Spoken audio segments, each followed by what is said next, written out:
كنتم خير أمة أخرجت للناس تأمرون بالمعروف وتنهون عن المنكر وتؤمنون بالله. Alhamdulillah. Dans la vie, il y a un jour avec, ou il y a des jours avec et des jours sans. Yawmun laka wa yawmun alayk. On peut rencontrer des réussites et on peut rencontrer des difficultés, des épreuves, des jours de joie, des jours de délivrance, et ainsi va la vie. Mais ce qui nous importe particulièrement, et on en parle assez souvent, mais le rappel profite aux croyants et aux croyantes, ici c'est de savoir comment réagir, comment surmonter les difficultés, les épreuves, comment faire face à ces portes qui se ferment en face de nous, et lorsqu'on a l'impression que tout est perdu, que c'est la fin. Eh bien, ici, il y a des solutions qui sont apportées, qui permettent aux croyants et aux croyantes, lorsqu'il va rencontrer, parce qu'il va rencontrer des difficultés tout au long de sa vie, comme il en a rencontré dans son passé, car tout être humain, peu importe sa croyance, sa confession, vit avec des épreuves, vit avec des difficultés, rencontre des difficultés, mais le fort, c'est celui qui arrive à surmonter ces difficultés, tout en restant serein, en restant apaisé, en restant confiant. Mais comment atteindre ce degré-là, cette sérénité face aux difficultés quand les portes se ferment autour de nous, en face de nous, lorsqu'on tourne notre tête à droite, à gauche, devant, derrière, et on voit que les portes sont fermées. Comment réussir à garder quelque part son sang-froid, cette sérénité? La sérénité, je parle ici de l'âme, le calme, l'apaisement de l'âme. Eh bien, voyageons à travers les paroles de celles et ceux qui ont compris cela, les exhortations, les leçons de celles et ceux qui ont compris cela, et avant tout, bien sûr, ici les paroles de notre Créateur, celui qui nous connaît mieux que quiconque, car c'est lui qui nous a créés, subhanahu wa ta'ala, wa huwa al-khaliq, par excellence. C'est lui le Créateur par excellence, subhanahu wa ta'ala. Alors la première des choses à savoir, c'est qu'il faut savoir que, ici, avant que, plus que cela, 50 000 ans, comme le prophète alayhi salatu wassalam nous l'a indiqué, avant qu'Allah crée les cieux et la terre, eh bien tout était déjà écrit. 50 000 ans avant que les cieux et la terre ont été créés, ton Seigneur tabaraka wa ta'ala a tout écrit.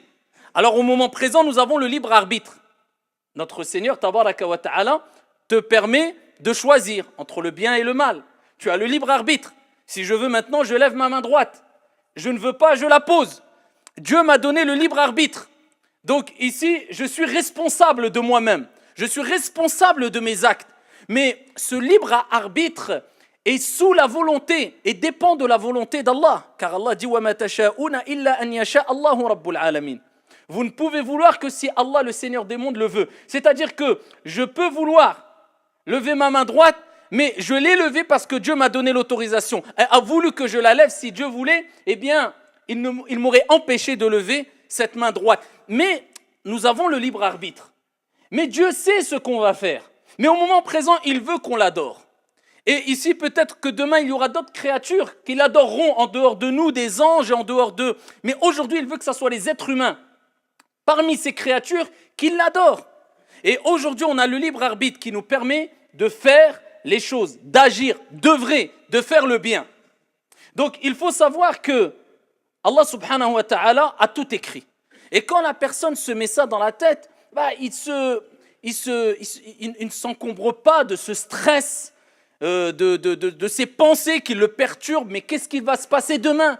Qu'est-ce qu'il va m'arriver? Est-ce que je vais avoir ma subsistance? J'ai une difficulté. Qu'est-ce qu'il va advenir de moi? Mais où je vais aller? Comment vais-je m'en sortir? Ya Abdallah, calme-toi. Allah tabaraka wa ta'ala a tout écrit. Tout est destiné. Stress, ne stresse pas. Pleure, ne pleure pas. Lamente-toi, te lamente pas. Plains-toi, te plains pas. Cours, ne cours pas. Fais ce que tu veux. Tout est écrit. Donc, est-ce que tu penses que tu vas forcer les choses à tel point que ce qui a été écrit, eh bien, ne sera plus écrit? Non, ça fait partie du destin. Ça t'est destiné. Donc, reste serein. Agis de manière sereine et dis-toi de toute manière, je dois agir, pas rester les bras croisés, mais de toute manière, tout est écrit. Tout ce qui va se passer est déjà écrit, mais au moment présent, je dois agir de manière sereine et posée et intelligente, en faisant et en prenant les meilleures des décisions possibles. Et à ce moment-là, tu goûteras un certain apaisement en te disant de toute manière, je dois voyager ou pas, je me casse la tête, je fais les causes. Si je dois voyager, c'était écrit. Si je ne dois pas voyager, c'était écrit. Moi, ce qui m'est demandé, c'est de faire les causes. Au moment présent, au moment T. Ni plus ni moins. Amma ce qui se passera demain, hier est passé. Demain, peut-être ne se produira pas. N'existera pas pour toi peut-être. Peut-être tu mourras aujourd'hui. Aujourd'hui, écris ton histoire, agis. Voilà comment réagit le musulman. Hier, c'est passé. J'ai des remords, Hier, c'est passé. Comme on dit ici dans cette fameuse parole, les fêtes mettent. Ce qui est passé est mort. Demain, Allahu a'lam, oui, mais il faut que je construise, il faut que je fasse. Pourquoi tu stresses? Peut-être demain, tu ne seras plus là. Aujourd'hui, tu es là. Écris ton histoire, agis. Vis le jour. Vis au moment présent. Tu peux profiter de la vie. Profite de la vie sereinement, intelligemment, avec un cadre serein et religieux. Sois pieux, prépare ton au-delà. Aujourd'hui, demain, Allahu a'lam. Pourquoi tu stresses pour le lendemain? Tu as une difficulté. Eh bien, essaie de la surmonter aujourd'hui. Demain, peut-être qu'elle disparaîtra rapidement dans 3 jours, 4 jours, demain, après. Toi, vis ta vie au moment présent, au moment T. C'est ce qui t'est demandé. Et arrête de stresser en te disant qu'est-ce qui va m'arriver? La yukallifu Allahu nafsan illa wus'aha. Allah ne donne pas à une âme une charge au-dessus de sa capacité. Ce que tu as, ce que tu vis, tu pourras le supporter. Car Dieu n'est pas injuste et Dieu veut ton bien.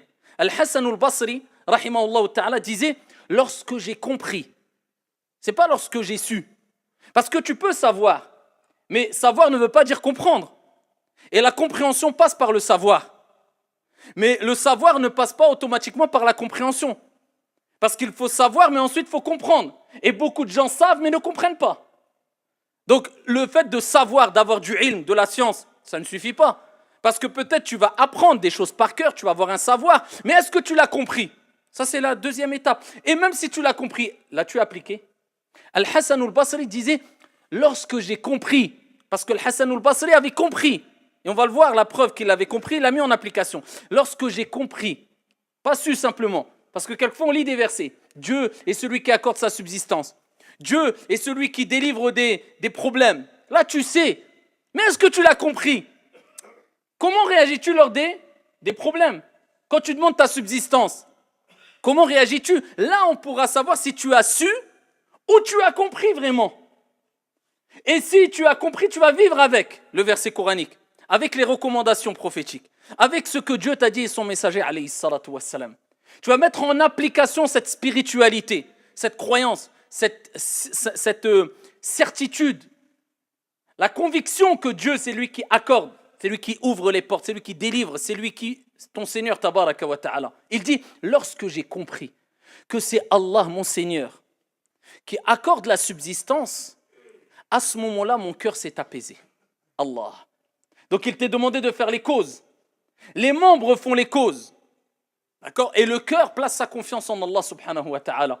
Donc toi, ce qui t'est demandé, c'est de savoir que la subsistance vient de Dieu et qu'il t'est demandé de faire les causes et ne pas forcer les choses. Stop. Ne te tracasse pas. Fais les causes, bien sûr, tu dois agir. Mais de là, te tracasse. Non, stop. Dieu t'a dit, fais les causes et ta subsistance vient de Dieu. Tu l'auras. Même si tu es, comme on dit, terfsma ou je ne sais pas quoi, ce qui t'est écrit et tu l'auras. Ni plus, ni moins. Je répète, ça ne veut pas dire on reste les bras croisés, car le prophète a dit aux compagnons, quand le prophète a parlé du destin, il dit non, œuvrez, et vous serez interrogés sur ce que vous avez fait. Toi, œuvre, mais tranquillement. D'accord? De manière sereine, de manière apaisée. Et sache une chose, que notre Seigneur tabaraka wa ta'ala nous rappelle qu'on peut se tromper. Et peut-être une chose peut te paraître bonne alors qu'elle est mauvaise. Une chose peut te paraître mauvaise, tu crois qu'une porte s'est fermée, c'est un mal, c'est un bien. Ça te motive encore plus à être plus serein.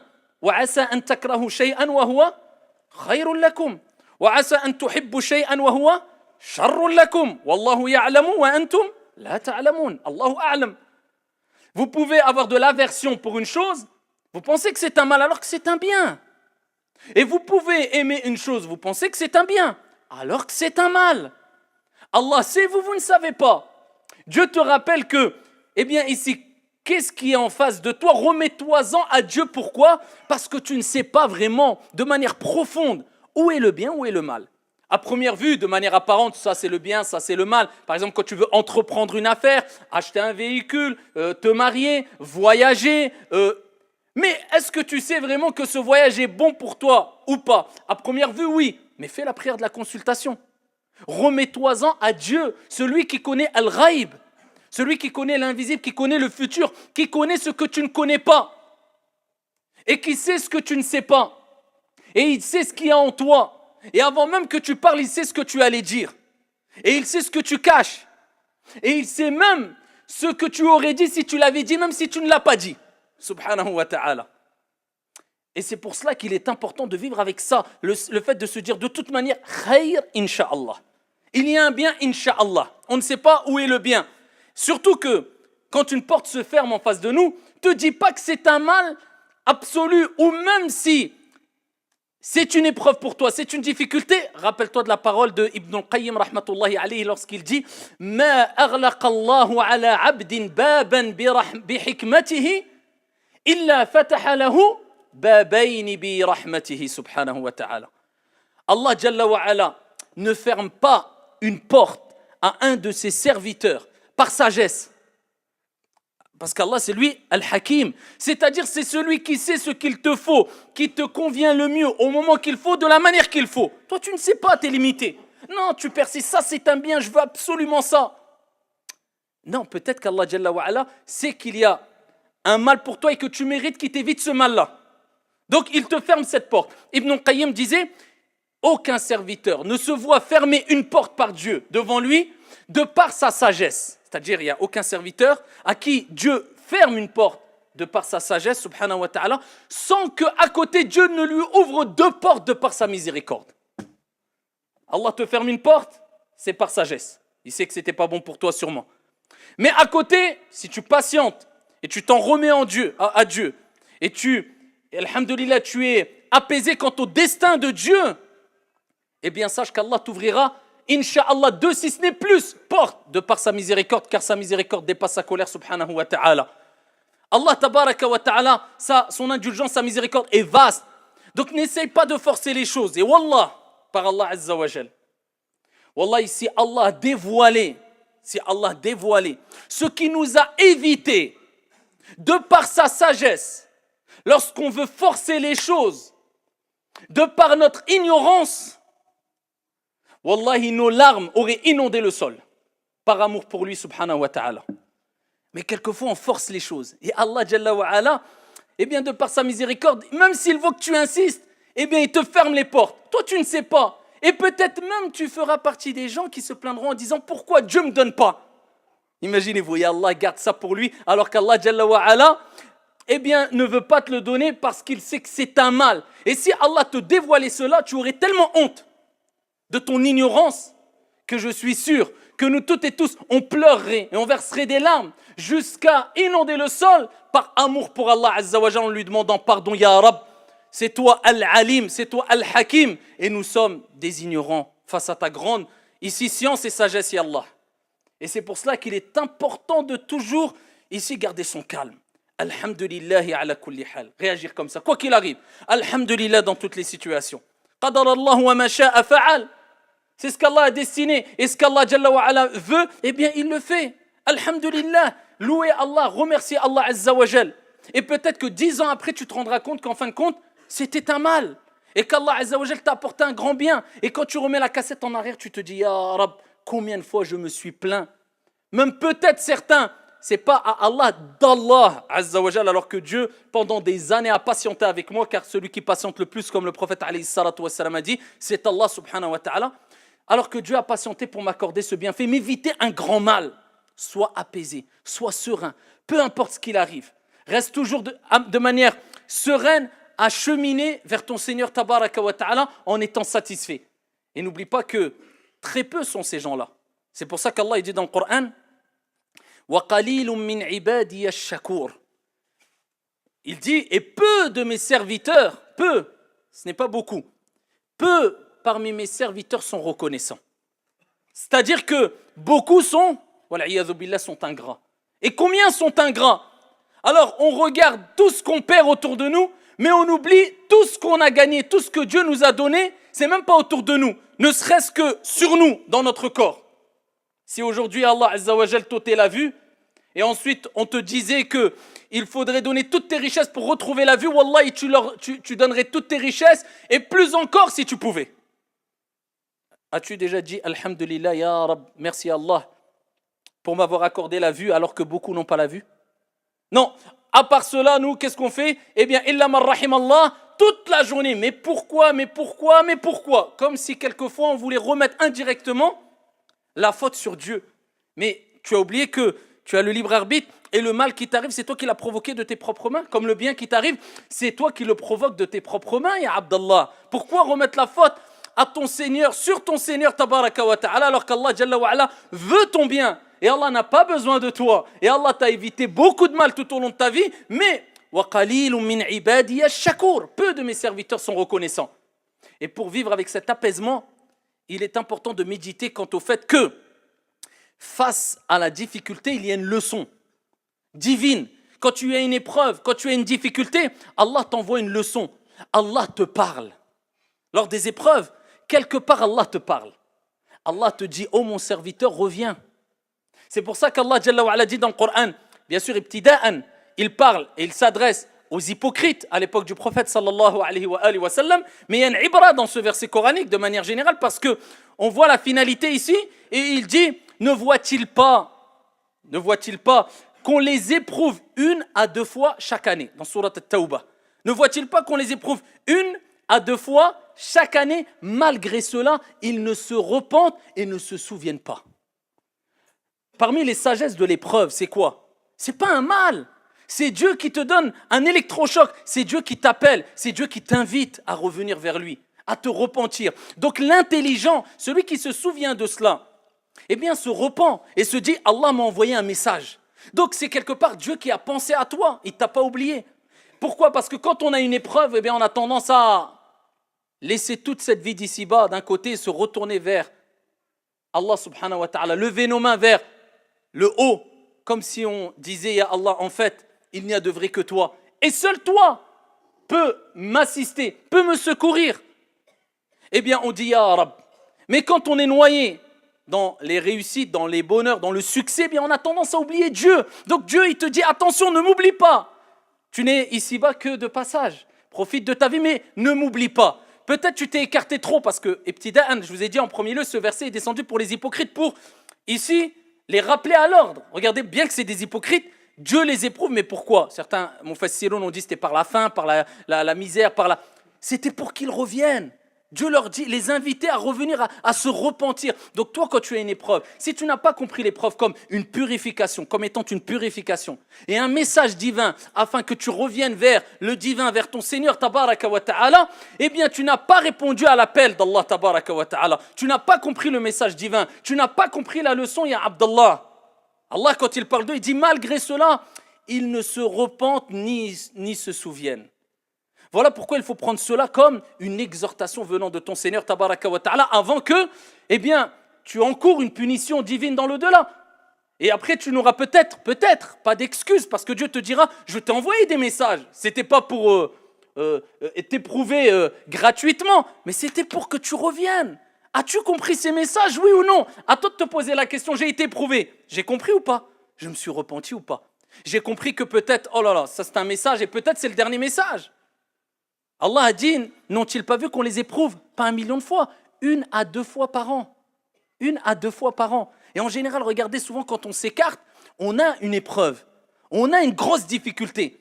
Certains le prennent comme, oh pourquoi Dieu me fait cela? Dieu ne m'aime pas. D'autres disent, Allah me rappelle à l'ordre, Allah pense à moi, Allah m'aime. Parce qu'Allah Azza wa Jal me rappelle qu'il faut que je revienne. Donc l'épreuve doit être prise d'une bonne manière. Et la deuxième des choses à retenir, eh bien c'est que Allah nous rappelle dans le Coran, فَإِنَّ مَعَ الْعُسْرِ يُسْرًا. Et il répète encore Allah, il ne dit pas une fois, إِنَّ مَعَ الْعُسْرِ يُسْرًا. À 2 reprises, il dit Allah subhanahu wa ta'ala, et certes, et certains traduisent en disant après la difficulté. Non, il n'a pas dit après. Il dit فَإِنَّ مَعَ, avec. Il n'y a pas de difficulté sans que celle-ci ne soit accompagnée d'une facilité. Mets-toi ça dans la tête. Il n'y a pas de problème sans qu'il n'y ait de solution. Mets-toi ça dans la tête. Et rien n'est dur pour Allah et rien n'est impossible. فَإِنَّ مَعَ الْعُسْرِ يُسْرًا. Et Allah répète une deuxième fois, إِنَّ مَعَ الْعُسْرِ يُسْرًا. Et certes, avec la difficulté, il y a une facilité. Donc quand tu sais ça pertinemment et tu as compris ça, tu dis écoute, peu importe ce qui m'arrive, il m'est arrivé une difficulté, une épreuve, et obligatoirement, c'est une promesse divine, c'est une parole divine. Sadaqallahu al-azim. Allah certes a dit vrai, il y a dans cette difficulté une facilité. Et c'est pour ça que le prophète alayhi salatu wassalam, il disait avec la difficulté ou avec innal faraja ma'al karb, c'est-à-dire la délivrance vient avec la pénibilité, avec la souffrance. C'est comme cela, quand tu sais qu'il y a une épreuve, une souffrance, sache que la délivrance est proche. C'est comme cela. Et Ibn Mas'ud, quand il a expliqué, il a parlé, il a commenté ce verset coranique, il disait, Ibn Mas'ud radiyallahu anhu arda, la difficulté ne rentre pas dans un trou sans que la facilité ne le rejoigne dans le trou afin de sortir cette difficulté de ce trou. Et il dit, Wallahi, jamais deux facilités ne pourront être vaincues par une difficulté, car Allah Azza wa Jalla a dit à 2 reprises, fa inna ma'al usri yusra, inna ma'al usri yusra. Certes, avec la difficulté, il y a la facilité. Avec la difficulté, il y a la facilité. Et plus tu comprends cela et patiente et endure, et plus le résultat sera de taille. Et on voit ici, pour terminer, Youssouf alayhi salam, qui lui a été par sa famille. Ce n'est pas par des amis. Déjà, des amis, ça fait mal. Non, par sa famille. Regardez la taille de l'épreuve. Sa famille, ses frères, qui l'ont pris alors qu'il était jeune. Et ils l'ont jeté, mais ce n'est pas dans la rue. Imaginez-vous les histoires émouvantes qu'on peut entendre aujourd'hui, des gens qui ont renvoyé leur frère ou leur mère de la maison, les ont laissés dehors. On est choqués, ça nous... Non, ils l'ont pris, ils l'ont jeté dans un puits. Ils voulaient le tuer. Ils ont menti sur lui. Ils ont dit qu'il a été dévoré, comme vous le savez toutes et tous, par un loup, etc. Ensuite, on l'a vendu pour rien du tout à une caravane qui passait. Ensuite, il s'est retrouvé dans un palais. On l'a accusé comme quoi il a voulu avoir des relations avec une femme alors que c'était faux. Et comme il a persisté avec véracité quant au fait que non, il n'avait pas voulu commettre az-zina, la fornication avec cette femme-là, ils ont dit tu es un menteur. Et ici, ils l'ont jeté en prison. Il a patienté en prison. Mais imaginez-vous, là, on le cite comme cela, mais si on entend une histoire comme ça, on se dit, mais réel comme ça, à notre époque, on se dirait c'est quelque chose de... Eh bien, il a patienté. Et jamais il ne s'est plaint de Dieu. Il n'a cessé de patienter et d'attendre la facilité jusqu'à ce que ensuite il a été innocenté et voilà qu'il s'est retrouvé. C'était un prisonnier qui a été abandonné par ses frères, jalousé par ses frères qui ont voulu le tuer. Il s'est retrouvé après l'explication de rêve qu'il a faite et ensuite le roi l'a appelé pour expliquer des rêves, etc. Le résultat, il s'est retrouvé ministre de l'économie jusqu'à ce qu'il a contrôlé l'économie au sein même du palais où il a été accusé à tort et il s'est retrouvé en prison.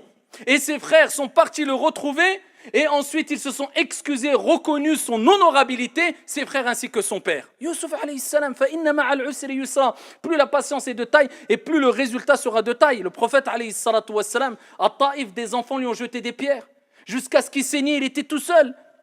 Il a enduré, ils étaient que quelques compagnons. Pendant des années, il a souffert de faim, il a souffert d'eux.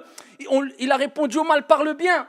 Pour qu'aujourd'hui, des milliards et des milliards de musulmans à travers les siècles, eh bien pour eux, la personne qu'ils aiment le plus parmi les humains, c'est Mohammed ibn Abdillah alayhi salatu wassalam. C'est ça, c'est la récompense est de taille parce que l'endurance a été de taille. Donc vivez avec cela, afin de donner ce calmant spirituel à votre âme et afin de pouvoir surmonter les épreuves avec calme et sérénité. هذا وصلوا وسلموا رحمكم الله